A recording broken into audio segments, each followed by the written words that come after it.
Alright guys, welcome to this month's Decklist stream for Grand Prix Anchorage.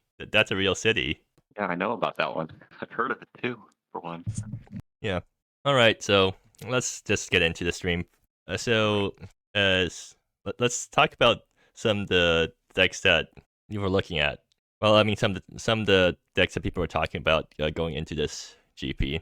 There's Yeah. two decks that stood out, right? The mono green ramp deck and On the Green Ram. yeah, and then polymorph, which Yeah. has been much Polymorph. which has been much tuned from its last GP appearance. Yeah, I've seen quite a few polymorph decks running around. I originally was not very scared of it. I'm like, it's just a dude, right? If they target something with polymorph, you can just kill their target in response.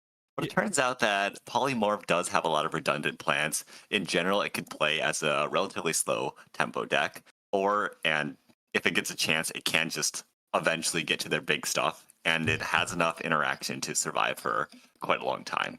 Yeah, I guess we'll talk more about the deck when we get there. I'm assuming like at least someone has to have brought out the decks that we were talking about. So let's just start going through the decks.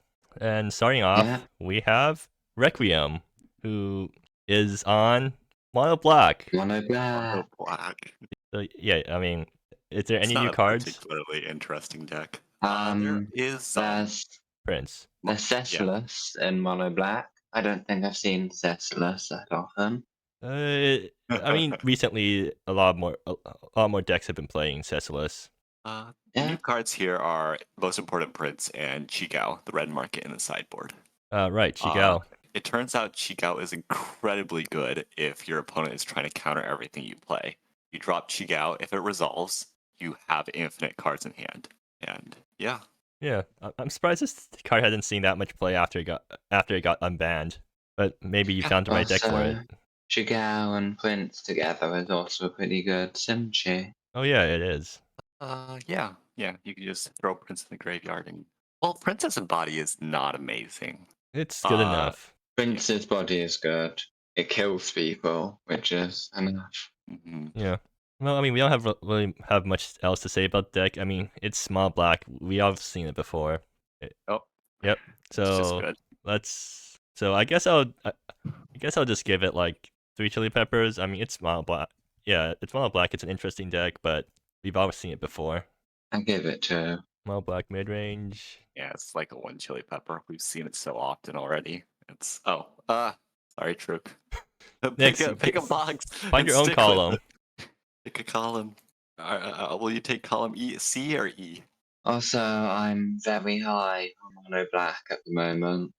Oh yeah, that's fair. It's got solid new cards. I think I've played what was it? Something like 15 games of League with mono black, and I've won 13 of them. Yeah, it's extremely solid deck. Mono black has good win rate, solid deck. Solid deck. Yeah, I mean, solid deck. Yeah. Is solid deck the only thing we can say these days? I guess we're bad at describing decks. It's just solid mid-range stuff. Yeah, every card is pretty good. So I guess I'll give it like.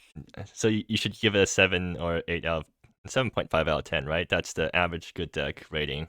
Yeah, probably. I mean, purple and Pipsqueak aren't here, so I'm actually not qualified to rate these decks, but so I'll just rate it 7.5 because that's the average everyone does rate good decks. Yeah, I'm not. I think like in particular with few of the good decks getting nerfed, mono black standing strong, I'd go bumped up to an 8. But yeah, that's just me. Okay, so moving on. Scribble is on. It's playing a lot of cards that mono black also plays.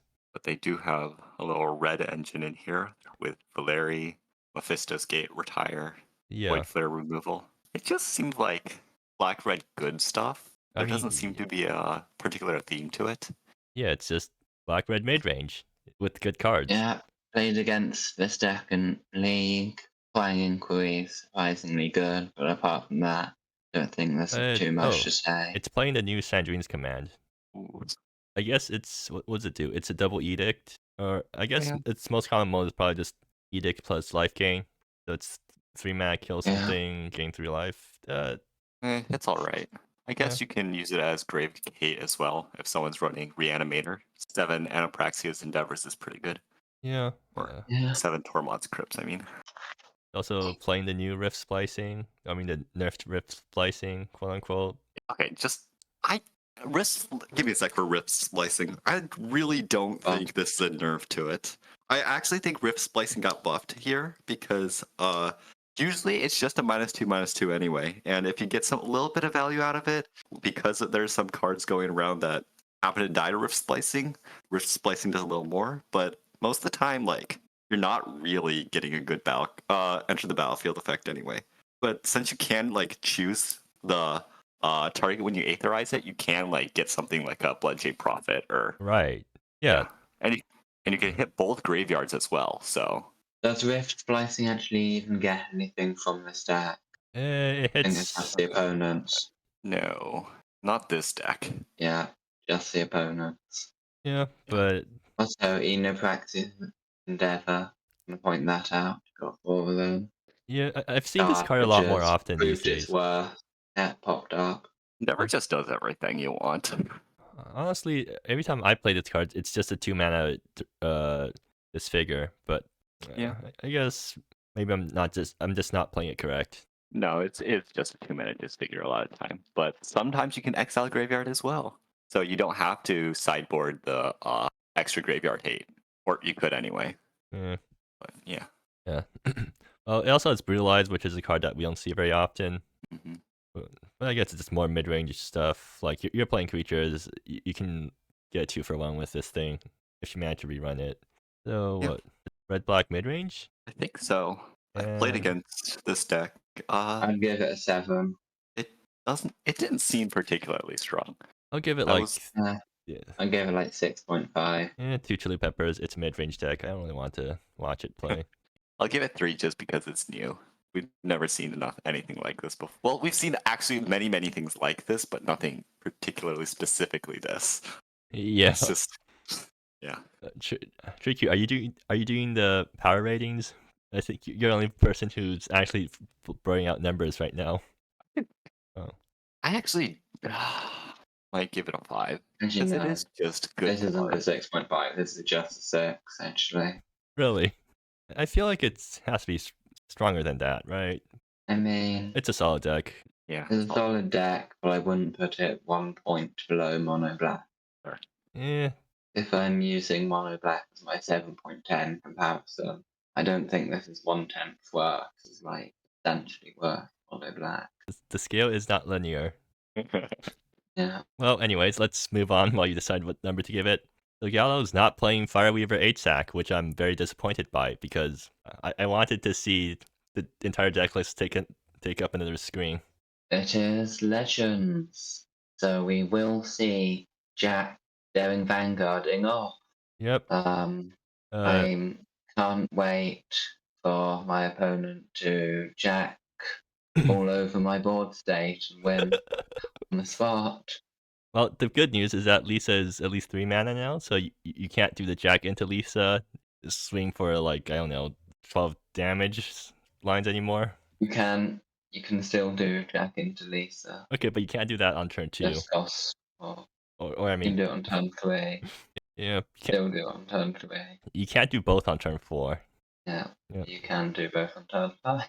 But yeah, this deck is running a lot of 2-ups, interestingly enough. Like, it's running 2 Reg Bands.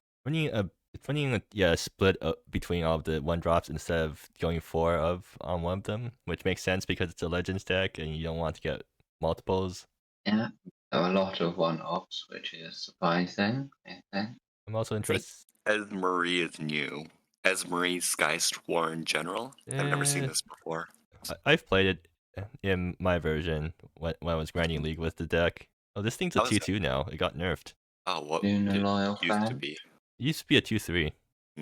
Is Luna Loyal Fan new for MSE? I don't think I've seen that. Yeah, Luna is also new in this deck. SL 1-off, so yeah. Let me check if there's a tutor actually. 10-off. Huh? Wait, what was that, Nyx? Oh wait, actually Luna could do silly things with Jack actually. Really? Now that I look at it again. Ah, I see. Yeah, I guess? No, it triggers at the wrong time. Yeah, never mind. Well, Yeah, never. Yeah, it doesn't work. Can we Yeah, change just Luna real quick to make this work? I want Luna to be real. Maybe it's good here. Yeah. Well, also got so interestingly, the sideboard has Scion of Silence, which is actually a pretty good answer against the creature-based combo decks because you don't have to go off color. So from my experience playing this deck, for non-legendary cards, it's easy to play a card that has one pip of your primary colors, which is white or red, and it's basically impossible to play anything else reliably. So I'm still not. I still feel like the sideboard Ultimate Surveyors are really iffy because you're not going to be able to cast them half the time. That makes sense. Yeah.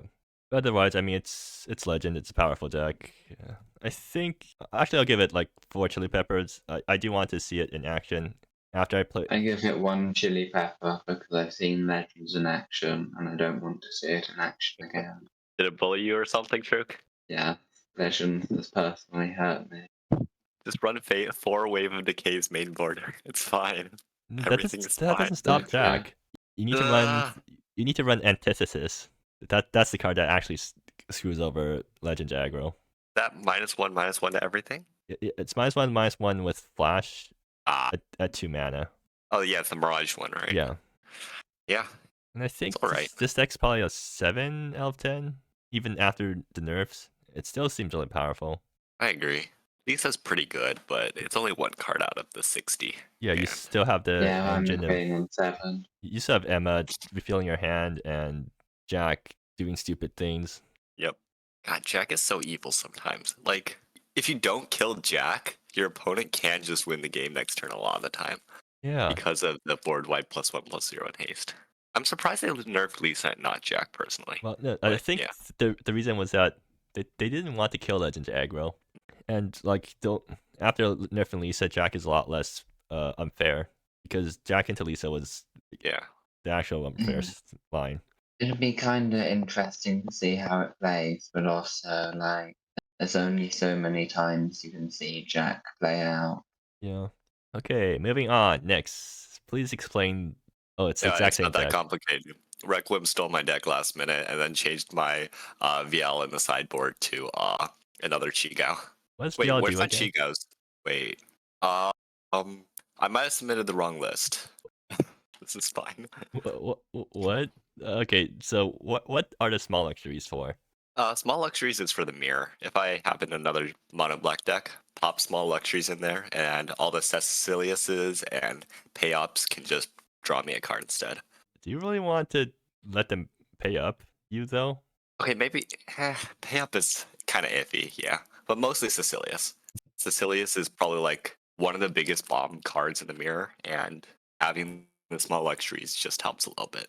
There's been a few weird matchups where small luxuries just does a lot. If my opponent's playing Caleb Weller for some reason, it's pretty funny.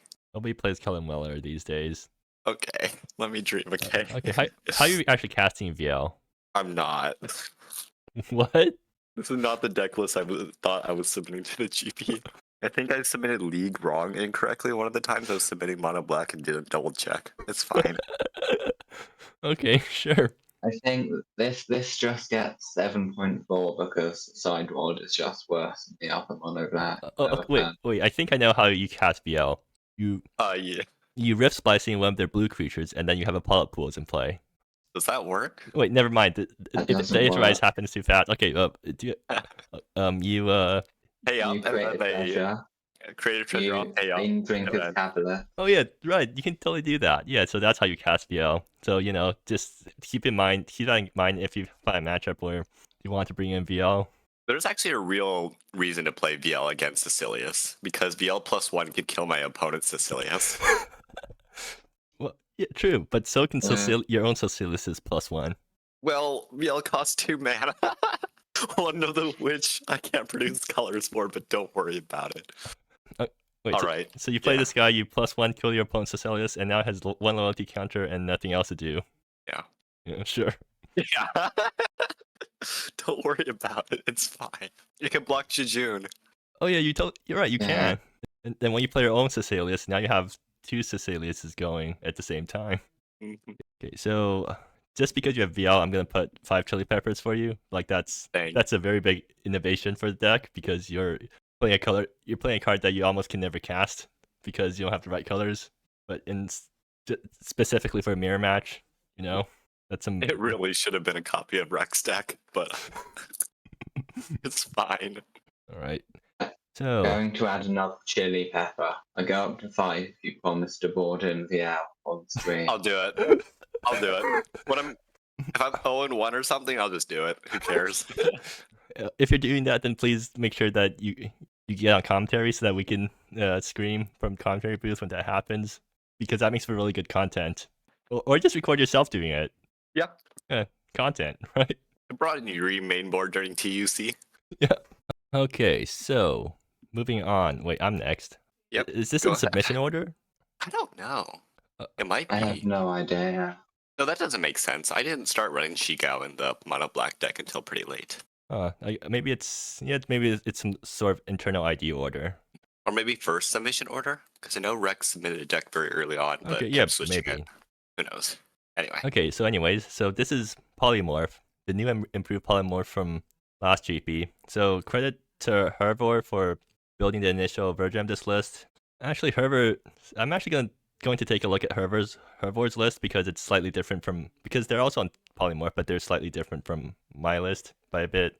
So the initial list had Redline Colossus as this cheat target and no other cheat targets. So I tried playing the deck in League and realized that in most situations, Tyrant Tributes would just be better as a cheat target than Dredgeline Colossus. So eventually replaced that with Tyrant Tributes. But otherwise, I mean, this deck, the cannon deck that this deck most reminds me of? The artifact. No, the one that cheats out Archon and Cruelty. Actually, great. Wait, what? Creative Ingenuity? How does that deck play? Because my cannon knowledge is really outdated right now. You cheat out like an artifact or something, or Is that thing at sorcery speed though? Like, does the deck mostly play at sorcery speed? I think it's sorcery speed. Okay, yeah. So this deck mostly reminds me of Twin from Canon because you're mostly just playing a tempo-ish deck. Like you're trying to just answer all your opponent's threat with counter spells. Just try to get down an early threat. Try to counter all your opponent's spells. If your opponent ever taps out, you get to punish them with a 4 mana, basically win the game. And I feel like a lot of people looking at this deck think that it's a combo deck, but no, this is actually a tempo deck that has a 4 mana win button if you ever tap out against it. And what do you think is the correct here with you choice when someone here with yous? I mean, when you here with you as this deck, what should your opponent do? 90% of the time, they chose the draw mode. I don't know if that's correct, but that's what they've chosen, and I'm pretty happy with it. Elementals is probably right, generally, unless you're like dying to them. I think people are just really reluctant to choose creatures because they know that I have the possibility of polymorph happening, and also if they choose creatures, then suddenly it puts them on a pretty fast clock, and I'm a tempo deck. I'm built to take advantage of the fact that I'm ahead on board and want to just answer everything my opponent does 1 for 1. That's fair. Yeah. Redo. If you have a sweeper in hand. Yeah. So redo is. I always feel like I should cut this card because this deck has a really hard time getting double blue. I mean, it doesn't have a hard time doing it, but it's very awkward to get double blue up for redo. So a lot of times I've been mana screwed out of this card, but I can't think of a better slot or better card for this slot, so I'm just keeping it in for now. You could run Hydrolyze. Okay, but it's a bad version of Submerge. It's bad remand. I see. Yeah, bad remand. Yeah, unfortunately, this is not a remand deck. I want to trade down. I don't want to trade even. Yeah, but I also want to mention how Paul is actually really good. Oh, Paul is insane. Yeah, I know. I'm surprised. Paul's actually just insane. I'm surprised somebody found out about Paul until now. Yeah, when ACT first came out, I'm like, Paul is the strongest card in this set by a lot. I was wrong because Salome was, but you know. Yeah. Paul eludes. I still think it's the most important prince. Really? Yeah. Maybe. No, we'll have to see. No, Salome already got nerfed. It can't be the most important prince anymore. So, anyways, I'll give myself 5 chili peppers because that's the kind of person I am. I've played this too much in League, so it gets a 3. I think it's probably a 7. Like it has a very solid game plan, and it does have game in most matchups just because you have so many counter spells. And it's good redundancy as well. Yeah. So let's go to Hervor's deck. So Hervor's on Teamer. The exact same deck, main board. Wait, really? I think. No, it's not exact same, but it's mostly same. Yeah. Dreadline instead of Tyrant Attributes. Yeah, that's the original cheat target before I swapped it out for Tyrant Tributes because I felt Tyrant was better. But I think Hervor keeps arguing that Dredge Design is better, so... Hervor has a Fungal Swab and Stand Unassailable sideboard. They really are cooking. I clearly see... Yeah, they've clearly come prepared. They have a Forest without a single green card in their main deck. Cosmic Sinkholes. Oh yeah, I guess that's the teamer part. Yeah. Teamer. Also, they're running Price of Memories instead of Redo, which I guess is... I mean, it's a toss-up. I'm still a little concerned about double blue on 2. I agree, especially since this deck now has 3 colors that it needs to do. Well, I suppose you won't really want to play Price of Memories on 2, because that means your opponent has to have at least 1 card in the graveyard already. Yeah, good point. So it's even worse than Redo early. Yeah, but I'm not sure Price of Memories in general is a good card at all. Oh well. Yeah, so it's running... It's only running 4 polymorph effects, which is actually something that I thought about doing. Like, I was thinking of cutting down on the number of polymorph because, like, you don't really want to be the combo deck. You rather prefer to be the tempo deck with a combo backup plan, so having too many polymorphs just causes dead cards to be in your hand. But I thought that, like, main board, at least you should have a bit more polymorphs so that you have a better unfair plan game 1.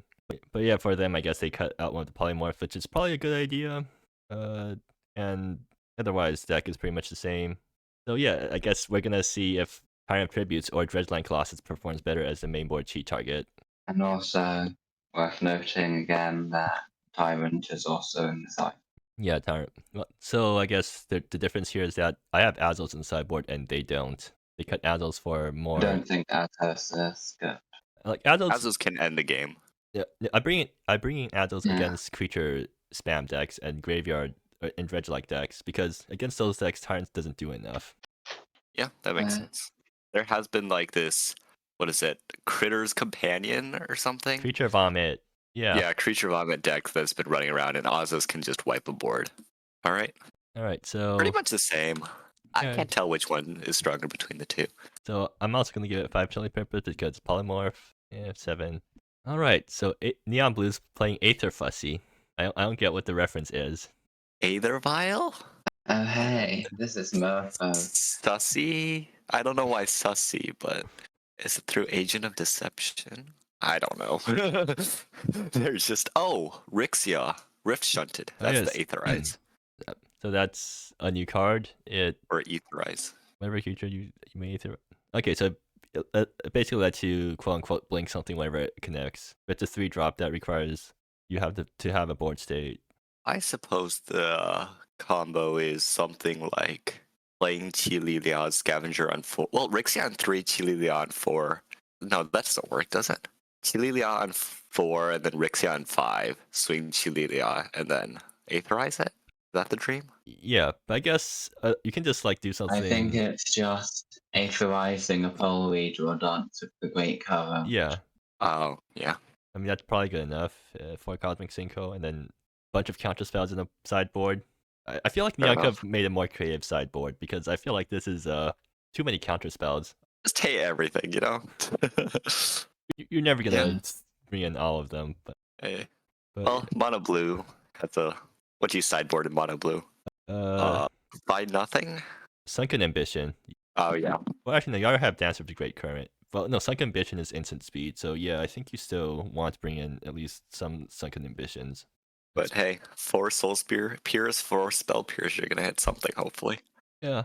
Okay, so 2 chili I'm giving it 3 stars specifically because I want 3 chili peppers specifically because I want to see the Aetherize work. Do you think this is a 7 power deck? Probably, right? This is another 7. Really? I just did have a lot of success with that last GP. Looks like we're running an EDH game in the rankings. Yeah, I mean, most decks are a 7, I feel like. including most of the decks here. Do you have a 7 on everything? All right. Yeah, my deck's a 7. Nix's deck is no, Mono Black is a 7.5. So clearly, whoever's playing that deck is a try hard. Yeah, Requiem, come on. All right, Black Green Villainy. Black Green Villainy. It's Villainy. It's just Villainy. It's Miserable Discovery. That's a new card. That's related to Villainy. But we've got Pisswelt. And Wizardwood Exploration. Yeah. Yeah, it's kind of just hit Villainy, and if you don't hit Villainy, like, just draw cards and hope your opponent doesn't play anything big. No, you make him discard cards and you draw cards. And then you also hope your opponent doesn't top deck anything big. Is this just card advantage tribal, I guess? Yeah. The discard spells are 1/1. No, wait, Party Inquiry is also 2/1. Okay, yeah, never mind. This is card advantage tribal. But then again, what mid-range deck isn't? Ones that have actual creatures. This doesn't have a creature in it, except like a weird maybe Valdez. Valdez is not a creature. Valdez is not a creature. Don't you love when you have like 3 Valdezes all stuck in Adventure and you can't play all of them because they're legendary? So you just play one awkwardly and then wait for opponent to remove it so that you can play the next one? Yeah, that happens.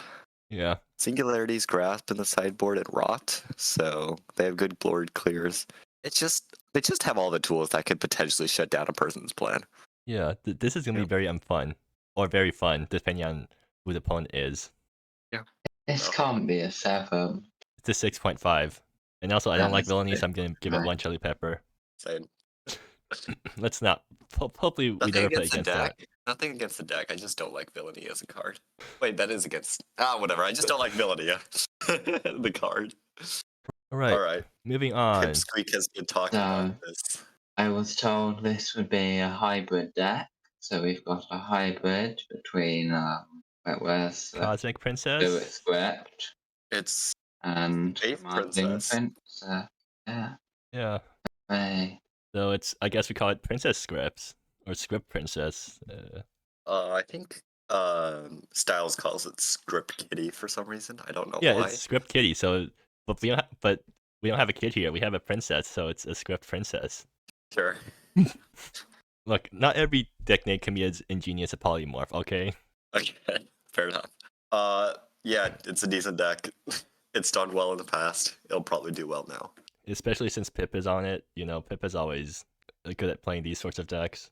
I definitely can't play this deck. So, you know, it definitely depends on the pilot. And Pip is a very competent pilot for these sorts of decks. Yeah, you could kind of just spam counter magic. How's the CA here? Because R4A being removed means you have to rely on C caches. Do you have Delve? No, you don't have Delve either.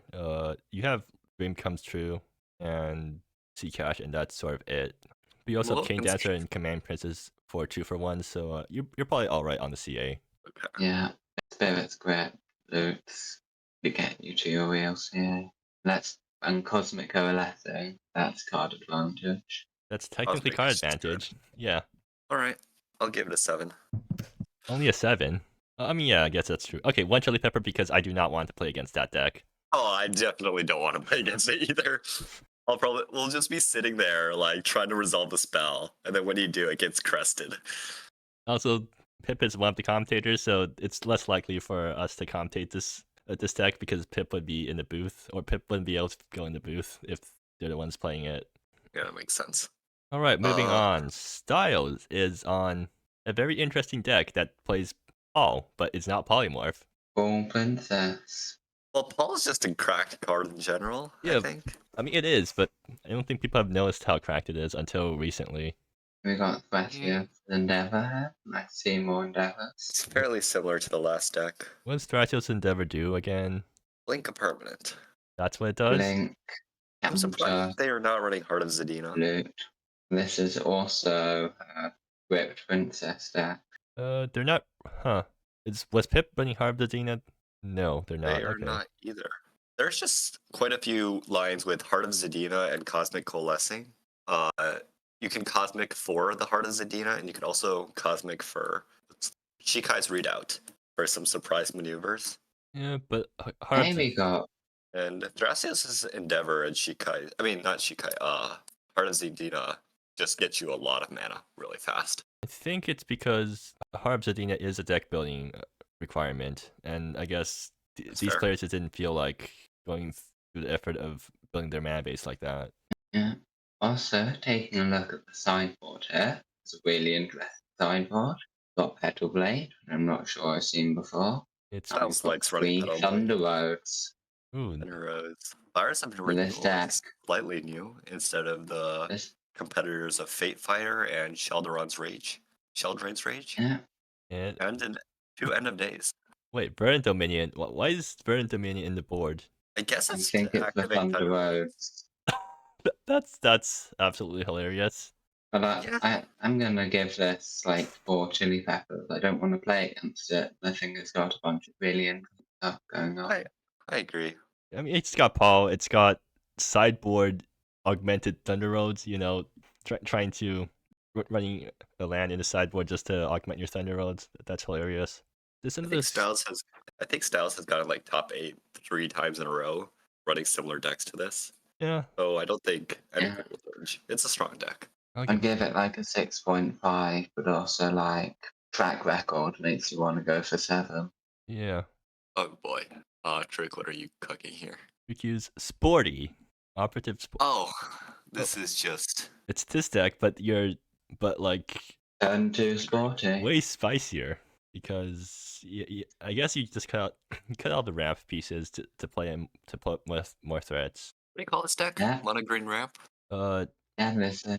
I called it Ram's Expanse, and Gal called it Ram Hoof. Well, you're here, and Gao isn't, so... I don't think I'd call this Ram Hoof. It is a ramp deck, though.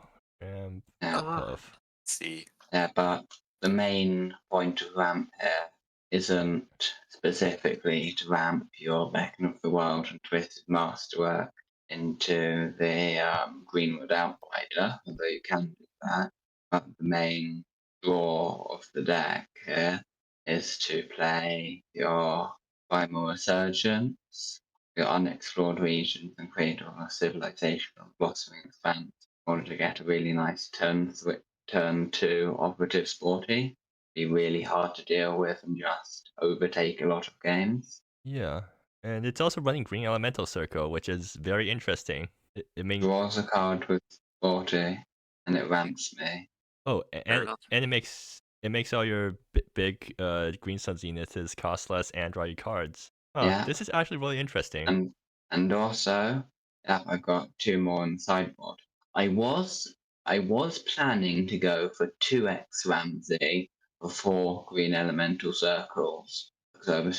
And first, but Gallo talked me out of it.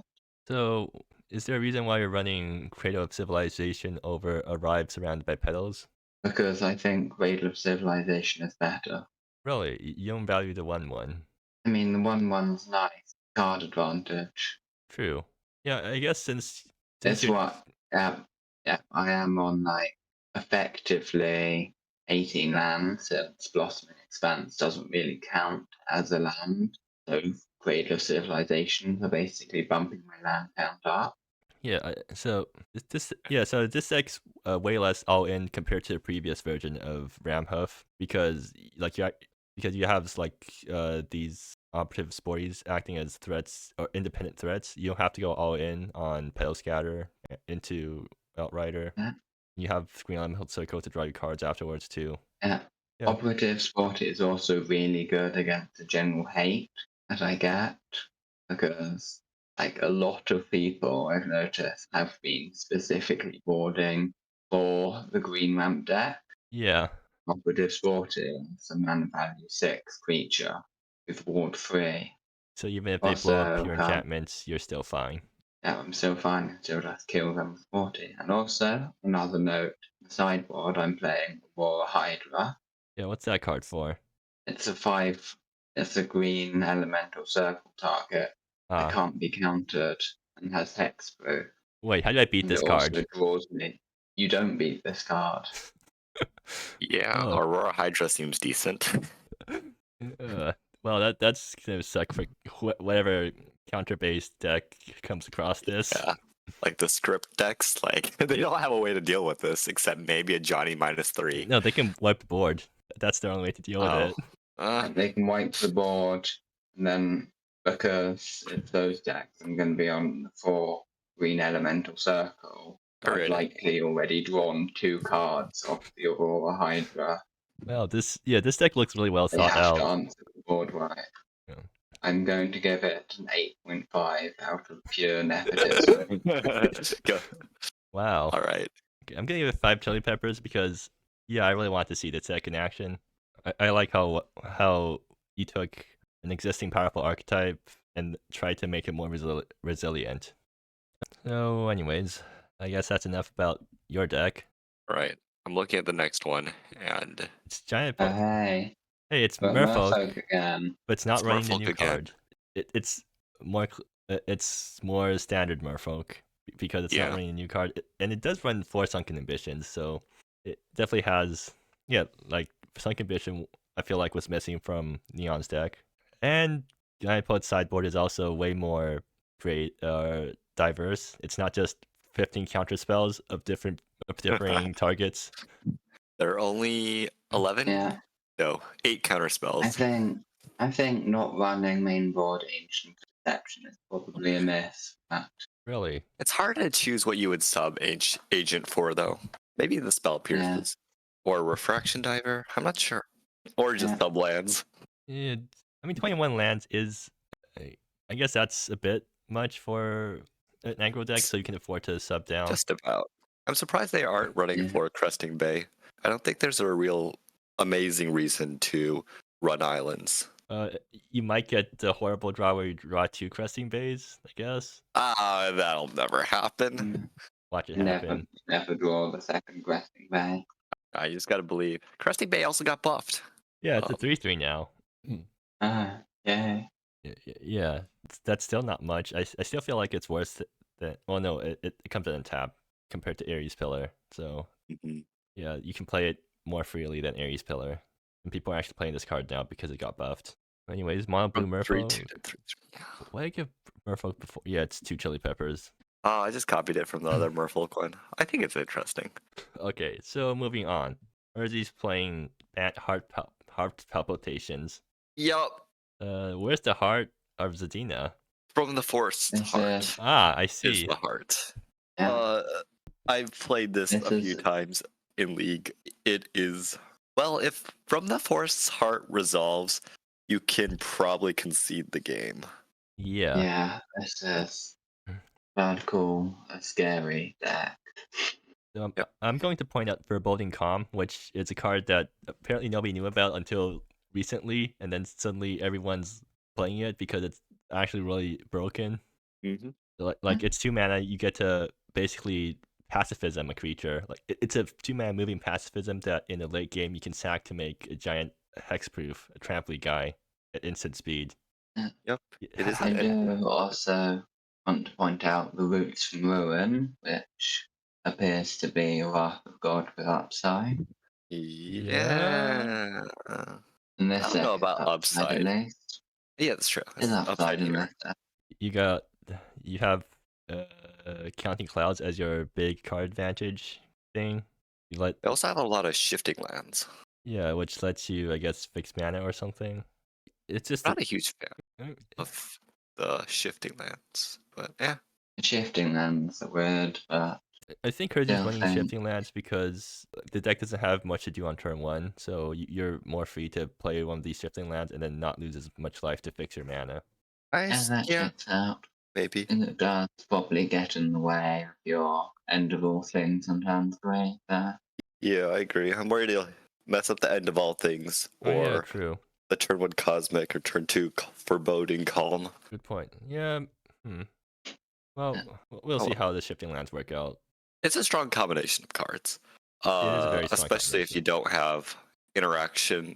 Well, specifically instant speed enchantment interaction. Yeah, and if you're an aggro deck, Foreboding Calm is really annoying. Because it makes you go wider, but if you go wider, they can Roost from Ruin you. Or they can, I'm still surprised nobody found out about Foreboding Calm earlier. Like, this card just looks broken if you think about it for like 5 minutes. It's quite good. Yeah. Right. Wizard. Giving it I'm gonna give the deck we give one it chili pepper. 7.5. Yeah, Dodger final boss. it's a Holcomb deck. Oh, That's that makes amazing. sense. It seems like they listen to the podcast. Yeah. Oh yeah. We have a podcast now, or I guess Pipsqueak has a podcast about MSEM. You should check it out if you haven't heard about it already. Let's. It's called the other modern. I don't know how to do any more promotion than this, so just go check it out if you're interested because it's actually really cool to listen to. All right. So, anyways, Holcomb. It's a first mate who has a condition that you can only run 2 copies of. No, each card in your deck has to be 2 copies. It seems good. I mean, it's all of the good teamer cards, right? Yeah. I'm giving a this little 5 stars just for the Holcomb. Yeah. Chili peppers. I genuinely think this is a pretty good deck. It's running Jiro's Retro Cure, which fetches Posey, Kunal. Oh, it fetches Planeswalkers too, right? Claudia. Yeah. It's Posey, Canal, Mattia, seems good. I think it's just decent. Well, victory over I think Phyrexia. this is probably like a 6 or a 5.5, so it's a 6. It's not that bad. it's a 6, yeah. So Victory over Phyrexia is interesting because what does it do again? It draws you a card and then you get to tutor up creatures. It's a late game win con in a deck that probably doesn't need that many late game win cons. I guess it's interesting enough. Yeah. All right, I'll give it One of the decks of all time. probably a 6, maybe 6.5. I really think Holcomb is a very strong card and is underestimated. I think people just don't think about it much because the deck building restriction just looks really off-putting at first. Well, it's basically like Fire Weaver, right? Yeah. You just run half as many cards. Instead of going 4 of every card in Fire Weaver, you just go 2 of. So it's the same thing. And also because the effect doesn't actually seem that powerful if you only look at it. I mean, you have to cast something that shares a name in order to draw a card. But you can return stuff from the graveyard to your hand, and then make that work. Does that work? Or you need to have both copies in the graveyard at first. Yeah. Eh. If you have like Kunal or something. I think there's some shenanigans you could also do with Fatigue. Unceasing Flames. Oh, and yeah. Flames, yeah. Yeah, that works. Oh, Spirit Script? Is there Spirit Scripts? There is not. There is not. Surely Holcomb goes crazy with Spirit Script, right? Does the triggers work out? I don't think the triggers work out. Yeah. That's so sad. Yeah. Wait, does it? Hold on. No, it doesn't. work. They're both triggers, so when you cast. You can't layer Holcomb first? It's an intervening if trigger. I mean, second. Right. Oh. Yeah. Whenever you cast a spell with the same name as a card in your graveyard. Yeah, so it's not going to trigger if Spirit Scripts isn't transformed already. Oh, that's sad. Yeah. I agree. Alright, never mind. Can we change Holcomb? Is there a way to word it so that it actually works? Because I don't think there is, unless you want to have it trigger on every single spell. Yeah, not really. I'm sure there is a way, but we're not the judges here, so yeah. As we like definitely know from what happened during our last commentary. Yep. GP finals. Yeah. Turns out we're not even good enough to beat L1s. Yeah. Right. Mardu and Artigro. Hey, Crush is still on this deck. Are they playing something weird still? Crush is still on this deck. All right. I mean, okay, so is there anything new here? Well, I think Crush finally... I think Crush did cut some of the clunkier aspects of their previous version. What does Pidge do? It buffs your board and then they cast something for free? I suppose. Interesting. I think it's mostly the board buff. Yeah. It gives haste. Actually... Pidge lets you put down X creatures for X equals whatever, right? Is that what Pidge does? Yeah, it does. So you can use it to put down Night Watch Rallier for 1 less than it would normally cost. Okay, yeah, that is pretty interesting. So you Pidge out the Night Watch for 3, and you now give your entire board +3/+3. Yeah, that seems interesting. All right. What is that one card that lets you it's like Monument of Man, but it's Monument to Man, but it's for artifacts only. And it costs less to trigger for each. I know what that card is. I forgot what it was called. Cradle of War. Oh, Cradle of War, yeah. Cradle of War. I love Cradle of War. Yeah. I feel like this is a Cradle of War slot. I mean, place. Yeah, this deck. probably wants Cradle of Water for the pitch, Night Watch Rallier packet or some package or something that does it. Otherwise, Oh, it's just artifacts. also, I think running artifacts aggro without what you call him, the menace guy. What guy? What's the name of the guy with menace that makes the Bane Drinker's Cabalist? Madness? Oh, Probably Bane Drinker's Cabalist. Oh, Cabal. oh, Cabalist. Cabal. It's all just, this is all right. I don't know. It's the deck I here. mean, if you're in an artifact aggro deck, It's not an artifact do itself. something, but yeah, it's not an artifact itself, but it makes them. I think that's too. I think it's still too slow for an Doesn't get artifact buffed, aggro. yeah, I guess so. Doesn't get buffed. Yeah. Otherwise, there's also Karo's Tithe in the sideboard, which is interesting because against non-creature decks, I guess you just make a bunch of treasures. I'm not sure if that actually accomplishes anything, but it is interesting. Yeah, I gave it a 6 initially. I'm gonna give it a 5.5. I'm not particularly impressed by anything. It can have like really silly pop-off turns if you chain the Vault Keeper into like the Nihilistic Shock Trooper. Yeah, but that's or Gancho, etc. But yeah, but also I played the more combo synergistic versions of the deck quite a few times, and they're just not that good. it doesn't have Vivid March anymore. because it got banned. Yeah. Rest in peace, Vivid March. Right. Moving on. Test. Test is on Tempo. Is it banned Tempo? No, it's not. It's 4-color Tempo, right? No green. There's no green, but oh, there is no green, huh? Okay, so it's just Kai Tempo, and it's playing for Vastness of Space, which is strictly worse. No More Lies from Canon. Yeah. Yeah. No Loss Through Dreams. We're also playing as our main card here, I think, Call of the Humor. Is that too? I don't like this card. Humor. I feel like it's too slow for Tempo. I feel it's probably bad, but I feel it's also probably the card the deck was built around. Something. That's okay. It's only 3-color card. I like this it. Does, yeah. Continue. This does feel like just all the decent Jeskai cards jammed together. Oh, Yeah. And also Call of the Humor. That's not a decent Jeskai card to you? Yeah, it's okay. I do want to point out the Margaret Barton in the main board in the Tempo deck, because that's actually kind of genius, using a one-sided hate bear in your Tempo deck in order to get Tempo over your opponent. Margaret is evil. Yeah, and if the game goes long enough, you can transform her and turn it into something that also makes your things cost less. I guess that's how you're casting Call of the Humor. Yeah. I mean, sure. Anyone Starflame 4 copies? Yeah. Actually, so just the Tempo body. So something I've been thinking about. I feel like people should be experimenting with Here With You in Tempo decks, because like after playing Here With You in Polymorph, I realized that the card is actually a lot better than it looks.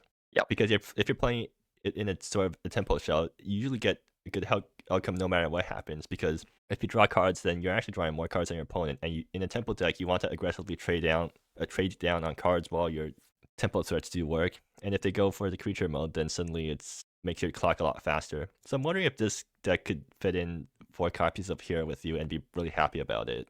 I could probably run that over Paintless Starflame. Yeah, that makes sense. Or Call of the Humor. But yeah, I guess I'm just super high on Here With You after playing with it. I think Here With You is amazing. It just does everything like a red aggressive deck would want to do. Well, no, not in Burn exactly. Like I feel like Here With You is actually less good in Burn than in Tempo. Yeah, creature based ones. Yeah. Yeah, and the thing is that most people have only been playing Here With You in Burn or other sorts of like sorcery speed aggro decks. Like instant speed is what makes the card actually good, because you can end of turn threaten to do stuff and get to tap first with the cards. But anyways, yeah, let's move on to. I should probably rate the deck. Jeskai Tempo. All right. 5 Chili Peppers. I'm really interested to see where this deck goes. You're only giving us yeah, you're only giving us 6. I don't think it's particularly strong. Okay, yeah, I guess I agree. Yeah, I think for Call of the Humor, it's all good cards. What makes for me sure. want to give it a 6? But I don't know. I feel like there aren't any like particularly insane synergies between the cards. It just does everything. Every single card is just decent. Yeah. Okay, so moving on. Toast is on 8 critter. I guess they don't like the name Creature Vomit. This is the procedural Genesis deck. Oh. It's Duchess This Adelia deck 7. seems crack. Okay, so I've tried building with a procedural Genesis Creature Vomit deck before, and let me tell you what happens when you cast procedural Genesis. You flip you flip 2 cards. One of them is a land. The other one is procedural Genesis. Yep. And then you feel really sad. It's okay. You could cast procedural Genesis next turn. It's fine. Yeah. And this is why I never like playing procedural Genesis decks. It's 5 mana. Skip your own turn. It's reversed time warp. Luminescent Feathers. That's interesting. It's decent. What's that thing do? Copy. Luminescent Feathers. So it's never seen that before. It's like Cosmic Seiko, but as a creature. And it's hard to counter. Yeah? How many copies can you get this? You can only get it to 2 copies. Or, no, never mind. More with critters. Right, you have Critter and Sufu to act as off colors. Okay, yeah, I can see this guy getting pretty big. It's usually 1 or 2 though. Yeah. Yeah. And otherwise, it's just playing the normal Creature Vomit cards. Oh yeah, I guess Creature Vomit has been picking up Duchess Ophelia now, which is also a really nice card because it fetches either Creator's Companion or Sufu, which are both cards that you really want to have access to. It's running 1 Prismatic Pains, which is very interesting. Yeah. I guess as the 9th copy of these Tapper Madorks. That's alright. Or Duchess fetches Featherworks. Yeah. Yeah. That's a target. Oh, this deck is not running Mozekef. Yeah, this deck isn't running Mozekef. Oh, that's actually pretty surprising. Well, I mean, I feel like Mozekef is an almost free ad instead of like a Sanctum or something. Mozekef did get nerfed to sorcery speed, but I still feel like Creature Vomit should be running it. But I guess maybe it's not good enough these days just because it's sorcery speed. Because previously, what would happen is that you fetch Mozekef and then you attack 2 times, and then now it's active on the 3rd time you attack because you can activate it in the same turn that it gets the counters. But now that it's sorcery speed, you have to attack first before you can start activating it, and that might just be too slow for Mozekef. Maybe. Yeah, Mozekef is mid. It's tapped and it's mid. Yeah, Toast is saying in chat that if you can match attack 10 times, then you don't need an Anthem on the next attack. That makes sense, yeah. Yeah, increasing Mozekef's requirements by 1 attack is definitely a huge hit to the card.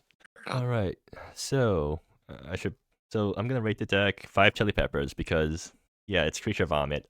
Creature Vomit is one of my pet decks, and I'm really hoping to see it do well. If it does well, then I'm happy. If they match a procedural Genesis and flip 2 cards off of it, then it makes for good commentary. So either ways, I'm happy. Yep. I just really want to see procedural Genesis happen. Yeah. We kind of like looking at the next deck. Yeah. So Tropicables is the new player. They've been trying to make this deck work, and wrong time to build Storm. Really? I think just off the back of getting quite a few Storm pieces nerfed. Well, that's the point, right? They're trying to make new Storm. They're trying to make new Storm. Although, so the actual reason why it's a bad time to build Storm right now is that look at the number of people running main deck, Chifang-Hus and Margaret Bartons. And just even counter spells to kill the Unleash the Dragon. Because Unleash Dragon is not Grape Shot. Our Dragon Storm equivalent can't be countered because apparently they want the Dragon Storm experience, but apparently Unleash the Dragon can't be countered. Well, the idea here is to play a Flatboat or a Selma, and then cycle between a billion Dream of Greatness, Reckless Impulse, I guess, left on Wayside. Reckless Impulse is pretty good. It's a draw too. People always underrate Reckless Impulse, but like it's actually a good card. Just Storm. Seems alright. Okay, but it's not just Storm because it's also partly aggro due to Suitor of the Sea. Suitor of the Sea allows you to enable Painful Reminiscence, which lets you ritual for 1 mana. It's a 1 mana add 3 if you have Bleed active. Makes sense. And yeah, but also like I don't think many people are going to be dying the aggro plan. Well, the thing is, it also has Unceasing Flames, right? So sometimes maybe the deck just randomly like burns out the opponent after getting a bunch of cards due to the Storm reasons or whatever. And you can burn out your opponent after a failed Storm. Or actually, it's because it's a soft map of your opponent, so that you have to build up less storm count for Unleash the Dragon to kill them. Yeah, but also I'm just not entirely sure this deck fundamentally works. I'm a little bit concerned that they don't have enough, what do you call, Rite of Flame? Or just rituals? They have all the rituals in the format right now. Which isn't that many? There's Painful eight, Reminiscence. There's 8 in total. That's good enough. That's all we have these days. Yeah. We used to have more, but Council didn't like it. Dream of Greatness is a new card that I'm actually liking quite a bit now that I'm looking at it. It's not new. It's been around forever, and I've tried playing it before. It's not that good. It's not that good? It's just worse than Gift of the Phoenix. Because, like, actually, I think it's guess really good if you can reduce the cost of it. Okay, yeah, I guess if it's cost reduced, then it's free. But I tried running this card before in Unleashed, or what was it called again? Or Infused, yeah. I tried running it before in Infused Apparatus decks, and I found it just to be just worse than Gift of the Phoenix. But I guess that deck didn't play cost reducers, so... Fair enough. Yeah, maybe Dream of Greatness being a 0-mana card draw spell is useful somewhere. Yeah. I think this deck is just very badly matched up at the moment to us echoing that. And that's why I'm going to be the deck it plays against the Mountain. On Red Storm, I'll give it like 3 Chili Peppers. The deck could be built better, but I still want to see how it performs. So, moving on. Epids on Mono Black. Copy paste. Also running the most important prince. And 4 main deck Wave of Decays. All the Mono Black decks are main decking 4 waves right now. Did I not pay attention to the previous? Oh, huh. They also did not look at the sideboard. What? Wait, let me see. Where is it? Oh. Y'all has had so many. Wait, how did they get the list from you then? Because you haven't submitted it yet, right? This was my league list that went 5-0. I see. And I submitted my GP before I made the league list, and they stole the second league list. Yeah. See, Requiem noticed the VL in the sideboard and replaced it with the Chico. But yeah. Anyway, not much to say here. Mono Black, 14 card sideboard. Let's move on. You know what's gonna be funny? If this deck manages to perform pretty well in a GP, so then in the next GP someone just randomly takes a deck without looking at it. Yeah, we might see more of it. Look, Cyber was saying that VL could see main deck play somewhere, and I do want to see it make it work, but not Mono this Black deck. is not the deck. Yeah. Mono Black really is not it. All right, Skagra Winnow. Again, if Epid sideboards in VL, I'm changing my vote from 2 Chili Peppers to 5. Okay, actually, yeah. Well, no, I'm gonna give this 4 Chili Peppers because Epid is not the one who put the VL in the sideboard, so it's a lot less cool because now they're just a follower instead of being an innovator. It's not an innovator. I just messed up. Wait, what's the Bob Ross quote about mistakes? There's no mistakes. There's only happy accidents. Yeah. Sure. All right, Winnow, last stop. There's shenanigans with winnowing something and then smacking it for 11. Where's the last stop? Oh, there it is. Instant. No idea what this... Oh, it's Bitch Duckling. No, how many winnow brothers do we have? Just 4, right? Yeah, it's just Vicious Slasher that gives stuff. Yes. But when it works, it's funny. Yeah. So, otherwise, it's mostly just a fairly aggressive deck with Scuttling Gnats being 1 mana 4/3s. Yeah, cards that you, with a general strategy of just shoving things into your graveyard. Yeah, I mean, so it's a tempo deck with a random combo plan that could sometimes work if your opponent plays creatures. It's also running Improbable Aim, which I guess is acting as another version of Last Stop, in that it's a sorcery or it's a spell that deals a bunch of damage to only creatures, and you're trying to use Winnow to make it also hit face. How much damage can Improbable Aim do on average? Well, if you do glitch it, which that's 4 mana. A lot of the time you will. That's too much for a removal spell. Well, it's not a removal spell. It's player kill with Vicious Slasher. So that's more. That's a more than 2-piece combo. I don't think for 4 mana. Like I'll be happy if this. Well, I guess it might work. It's just no one will see it coming, and that's the fun part. Yeah. I really want to see it work, but it probably won't. Okay, is there anything cool in this? Oh, they have do they have they don't have Hatsu's maneuver to combo with the big damage either, right? Do they have Hatsu's maneuver anywhere in the deck? I don't believe so.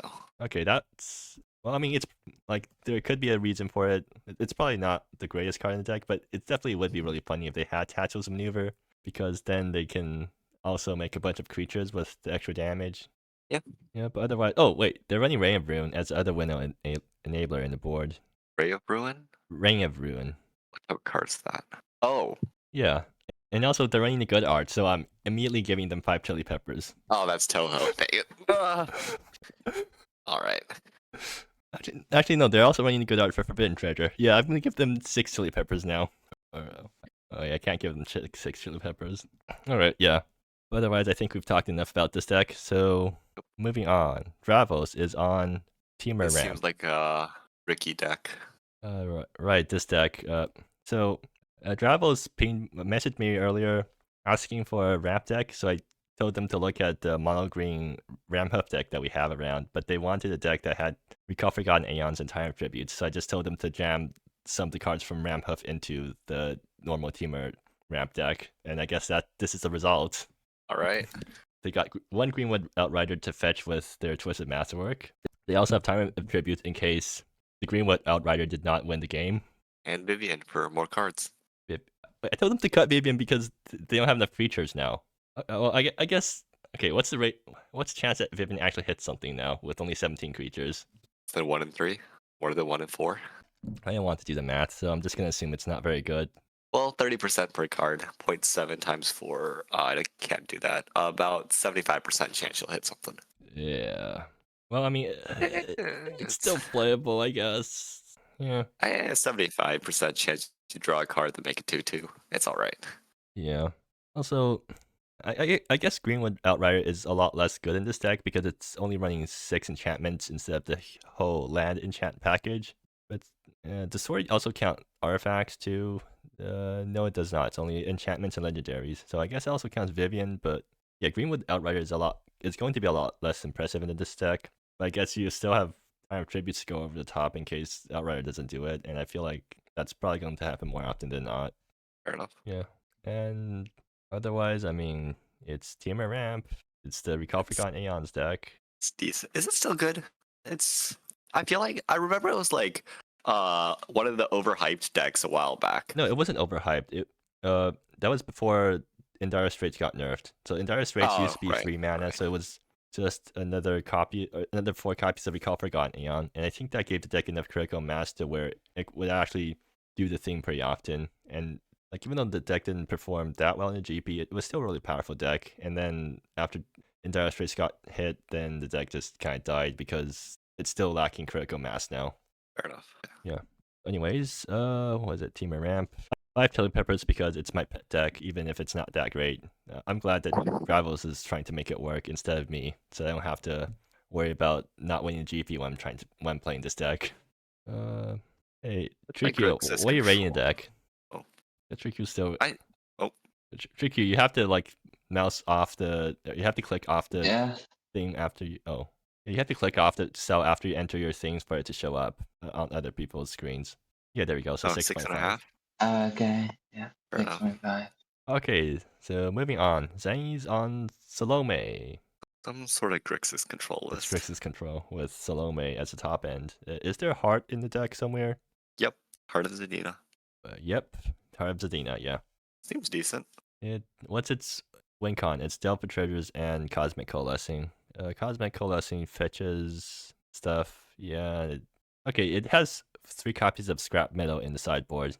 I remember people having a discussion about bringing this card against Burn because it's actually really good against Burn or something. Yeah, it's a 2-for-1 against Burn, as every card is 3 damage in Burn. Yeah, seems good. If they're forced to discard a 3 damage card, then suddenly it's still a 2-for-1, but close enough. Yeah, whatever. Cosmic Coalescing is the win con, I think. Just jam it for 15 off of Zadina. Yeah, Valor Crit does stuff. We're not really talking much about this deck. We're not control players, it seems like. And because of that, I'm going to give this 1 chili pepper. I think it's 1 chili pepper as well. Salome is cool to keep running, but 2 chili pepper. 3 chili peppers from you, Triku. Are you more of a control player than us? Oh, only 2 chili peppers. Understandable. I'm not a control player, but I like seeing Heart of Sedina go off. Alright, so moving on. See, this is 7. It just has all the good cards. Yeah. Abzan Oxfox. Yep, it's Abzan Oxfox featuring the new cards from. Wait, they have new cards, Condor right? Clearings. Did they not? It's not new. They don't have any new cards. Okay. So Athrio's Patron of Silence is slightly new. No, that does not count. Okay, so Lyco Drake was talking to me about this deck before, the GP, and they were asking if there's any new cards for it, and I pointed to Investigation of something. The Investigation of Dr. Wong. How do you pronounce this guy? Vaughn? Yeah, sure. As a possible inclusion for the card, because for the deck, because it makes tokens, it's enchantment. It also makes enchantments if you want instead of tokens, and it buffs your board. So like it does everything that you want. It triggers all of your cards in all the right ways. And I guess in the end, Lyco just didn't change the deck because they're not super familiar, and also we had a discussion about whether it's correct or what card to cut for it, and we didn't decide on anything. The Hope Spot nerf, I feel like, makes an impact on this sort of deck. Because Hope Spot triggers Condor quite a bit. Right. Well, Hope Spot used to generate 2 bodies, but not anymore. I don't think Hope Spot or this deck ever saw play with Hope Spot, so it's a missed opportunity. I think Requiem of the Fallen should probably be in this deck. Requiem of the Fallen? I think the issue with Requiem is that if you are constantly getting your own dudes killed, you probably can win the game with, your density of dudes anyway. This is 3-mana and does not affect the board. Yeah. It's not playable in this deck. Well, then again, Small's Grove doesn't affect the board, but Small's Grove is Small's Grove. Small's Grove does things with an empty board. Requiem of the Fallen does not. Small's Grove means that now your cards start drawing cards, even if your board is empty. To be fair, so does Requiem needs something to be on board first, and Requiem is basically a second row. That's how I say it. All right, that makes sense. Yeah. All right, next deck, Lil Blink Race Car. Actually, I didn't rate the deck. Let me just. Yeah. My bad. Abzan Oxfox, 5 chili peppers. Actually, no, 4 chili peppers because they don't have any new cards that I really wanted to see in Oxfox. So moving on, Lil Blink's Race Car. Wait, I thought it was Ferocious. It's not Ferocious. Lonely it's Devil. Vehicles? What? Lonely Devil. I've never seen this card before. It's Can. What's a draft chaff common doing in this deck? I think the idea is you play all your 2-drop vehicles. You play the 1-drop crew dudes and then 2-drop vehicles. Phantom Walker, Merchant Galleon. And then swing with the 2-drop. Wait, you can't swing immediately. Swing on 3 with some 5/5s, 5/4s. Why are you playing Merchant's Galleon? That looks like draft chaff. I've drafted it before. It was okay. Okay, is it playing the vehicle first mate? No, it's not. I think this needs more vehicles to work. Okay, maybe there's something that we're not seeing in this deck secretly really good. That's insane. Can. Con, right. I see, that's what they're trying to do. They're trying to use vehicles to is there a shenanigan with Huntsman? Huntsman's Guile? Enchanted creature has tapped. This deals 1 damage to any target. If this is the second time this... What? How do you... Is there any random... What untappers do you have? Misha's Lightbound. Oh, I guess that guy taps twice. And each other... Oh, I see. So Masha's Lightbound is a 2-mana thing that makes other guys tap twice. So you can crew your thing and also attack on the same turn. Yikes. Genius. Okay. Genius. Why not go out of your way I think Masha's Lightbound is good, but also... Masha's Lightbound. Masha's Lightbound is 2. Set us out on 3 for a Huntsman's Guile. Oh, dear. Okay. I think this is like 2 separate decks. Like, I could see a Masha, Huntsman Guile thing. But I don't think Masha really fits with the vehicles. No, it does, because you tap your guys to crew them and they untap. So you can attack with both the vehicle and the guy. Oh, wait, you're right. Okay, Or no, that makes sense. two That makes sense. vehicles. Yeah. Okay, I'll give it a little higher. And since you have, and the vehicles let you enable con, I guess. But I still feel like, is there no better choice than Merchant Galleon? Or is there like no good vehicles on 2? I feel like there are good vehicles on 1 even. But is there any that takes advantage of Crew 3? No. There's Recommissioned Ride on 1. It's a Crew 2 3-3 Menace. I don't know. And then there's Waste Scrambler, which is and then there's the Chariot, right? Chariot. Goblin Chariot. Goblin Chariot. Goblin Chariot. Goblin Chariot is a. Chariot Wait, yeah, that card's. doesn't have power for a way to that. Does it activate con? Right, it doesn't because the triggers happen in the wrong order. Or no, it's only other creatures for battle. Okay, yeah, it doesn't trigger con. We need a 2-drop vehicle that has Crew 3 and triggers con. But Goblin Chariot hits both Flintlock Pioneer and Lonely Devil. Okay, yeah, but it doesn't. Okay, whatever. It doesn't trigger con. Okay. I have to the purpose for how creative it is. Not enough ranking. I've never seen this Fleet before. Bay. Yeah. Blind Fleet Bay. It's just like it's playing 4 Bright Fleet plays, so I feel like that's going to lead to some very unfortunate mana situations. Light? I feel like your 4 copies of it's Legendary going lands. to lead to some very unfortunate land destruction. Oh. Yeah. Imagine opening 2 of these guys in your opening hand. Man, that would suck. Can you even afford to play this many colorless lands in? Maybe the 5/5s hit 4 times and you win the game. Maybe the dream happens. Because artifact removal is not super popular right now. It's mostly graveyard hate and excuse me, hate, I think. Artifact removal. Actually, you got a good point. Okay, maybe it's not that popular, but it is popular enough to matter. That's true. Like this thing gets blown up by Alton Surveyor. Do you really want your lands to be blown up by Alton Surveyor? Alton Surveyor is a messed up card, and I don't want to think about it. Okay, next. Moving on. Cyber. Cyber is on Heart Attack, Kalen's version. Is it playing Kalen? Yeah, it is. So this is a post-nerf Kalen deck. Kalen is no longer invincible, aka It still seems it no longer has hexproof. In return, it's now a 5/5. Is Kalen a 5/5? For some reason, I don't think that trade-off is worth it. Look, 3 mana 5/5 just flat. Like you'll take what you can get. Good. So it's picking up Terraformers, Globes, Offering Pools, Chronicles, all the normal stuff that you pick up with Kalen. Mm-hmm. I think it's leaning less into the Kalen package, right? It's not running the land enchants, which Kalen decks used to run. It's a control deck with Heart Attack stuff. Gate of Realms is pretty good. All right. We're moving on already. I guess there's not a rating. I mean. Okay. Yeah. Kalen was Kalen control. No, Kalen Heart Attack. I don't know what to rate this one. I'm not sure either. I'll give it 2 chili peppers because I mean, interesting enough, I guess. Squid Pro Quo in the sideboard makes me very happy. Yeah. 2 chili pepper deck because of Kalen PTSD. But I think it's probably it's 6.5 or 7, right? I don't know how hard the Kalen nerf is. And otherwise it's a sort of slow control-y deck. Yeah. 6 or 7. Okay, so final deck, Trumpex Cleric Ball. This is the combo deck. What's the combo? Oh, I see Dawn Silhouette and I'm nervous already. Dawn Silhouette. Oh, what is Dawn Silhouette doing here? It's probably comboing with something, right? Soul Sister, Dawn Silhouette, and Speaker of Deliverance. Oh, right. Spear of Deliverance. Right. Oh. It's a 2-card combo, right? You have Speaker and you Dawn Silhouette and it goes infinite all by its own. That goes infinite? Because you can target itself because it's no longer named Dawn Silhouette.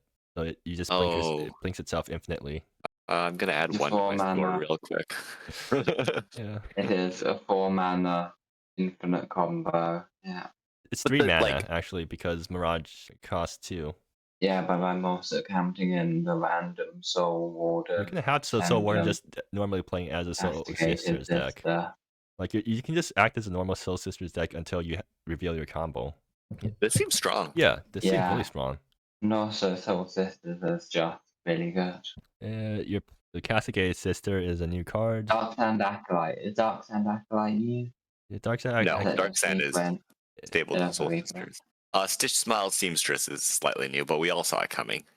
whenever you gain life, each opponent loses 1 life. Yeah, it adds to the clock pretty nicely.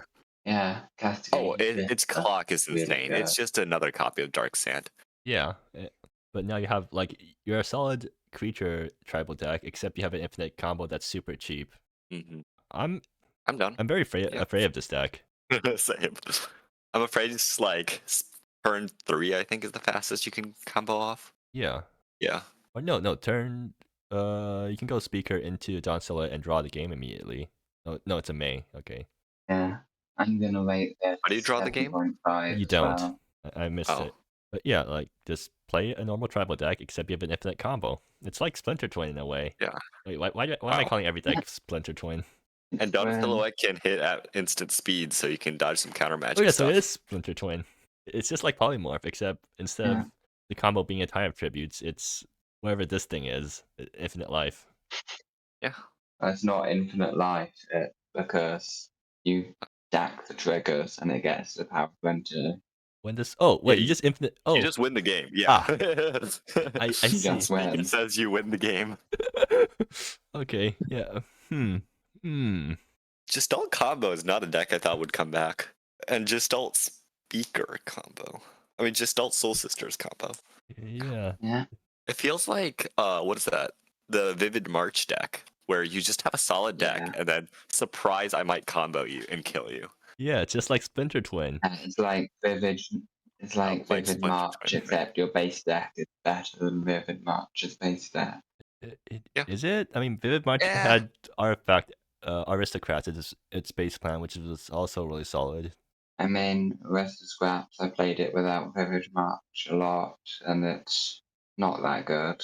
Okay, I trust you. This deck is better without. Yeah. All right. Who do you think is going to win this GP? Can I bet? It's always the least likely person. Like, so it's definitely not one of the hype decks. Mardu Vehicles. Oh yeah. Well, no, that's actually it's probably one of the 7. That's the least likely person. Right. No, I'm gonna say Styles is gonna win this GP. They lost so many. They deserve it. Finals. They deserve it. That's not a bad bet. I think. Give them a win, please. I think it's probably going to be mono black, some form of mono black. Yeah, well, just by statistics alone. Yeah, well, Requiem has the best mono black. Really good. On account of actually having a sideboard slot. Yeah. And the correct sideboard as well. I would say it would be mono black if only got 14 sideboard cards, and have to give the win to Mardu Vehicles. Mono Black's actually really bad against Mardu Vehicles because Mono Black doesn't have the instant speed removal to kill any 5/4s, and it's not a creature during their own turn. Is that the secret? Anti-meta pick? Mardu Vehicles featuring 4 copies of Brynfleet Bay. Maybe, actually, I don't know. Mono Black is probably still favored in that matchup, but not by much. Is it? Yeah. No clue. Because Mono Black can't deal with, like, a random con with the Huntsman Guile on it or something. Ridiculous. And that's not actually what you're worried about. You're worried about Sailson getting Huntsman's Guile onto it. Wait, no, that's not. That would be bad. Because Sailson stops being a creature. Oh, right, you're supposed Guile falls off. You're supposed to use Sailson to get the Guile onto the guy that makes your things untap, right? Yeah. Yep. Okay. All right. I think that's all the decks. We already had our predictions. Is there anyone in chat? No, I have not been checking chat enough. Alright, sorry chat. Anyways, I think that's the Decklist stream for this month. So yeah. Bye. Right. Yay. Yay. Bye guys. Bye. Bye.